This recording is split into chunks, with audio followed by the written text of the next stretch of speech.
আসসালামু আলাইকুম। শেয়ার করছি আরেকটি ভিডিও। এখানে আমি 4টা ডিম ফাটিয়ে নিয়েছি, সাথে হচ্ছে পেঁয়াজ, কাঁচামরিচ, ধনিয়া পাতা, লবণ দিয়ে ভালোভাবে গুলিয়ে নিয়েছি। এখানে হচ্ছে আলু কেটে দিয়ে পরিষ্কার করে নিয়েছি। এখানে হচ্ছে ডাটাও কেটে দিয়ে পরিষ্কার করে নিয়েছি। এখন প্রথমে আমি ডিমটা ভেজে নেব। প্রথমে আমি হাফ ডিমটা দিয়ে দিলাম।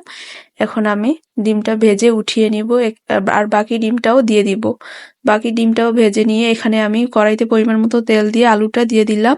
দিয়ে পরিমাণ মতো হলুদ, লবণ দিয়ে ভালোভাবে ভেজে নিয়েছি। এখন এর মধ্যে আমি পেঁয়াজ, একটা টমেটো কিউব করে কেটে রাখা ও কাঁচামরিচ দিয়ে এটাও আমি ভালোভাবে আলুর সাথে ভেজে নেব।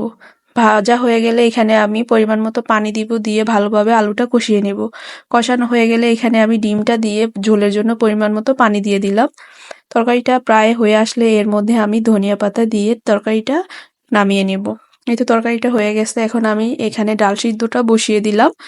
ডালটা প্রায় সিদ্ধ হয়ে আসলে এখানে আমি কয়েকটা কাঁচামরিচ ফালি করে দিয়ে দিই, সাথে হচ্ছে হলুদের গুঁড়া, লবণ দিয়ে ডাটাটা দিয়ে দিলাম। ডাটাটা সিদ্ধ করে নেব। এখানে আমি ডাটাটা সিদ্ধ হয়ে গেলে ডাটা নামিয়ে আমি এখানে বাগার দিয়ে দেবো। সেই জন্য পেঁয়াজ ও রসুন ভেজে নিয়েছি। এখন ডাটাটা দিয়ে পরিমাণ মতো ধনিয়া পাতা দিয়ে নামিয়ে নেব।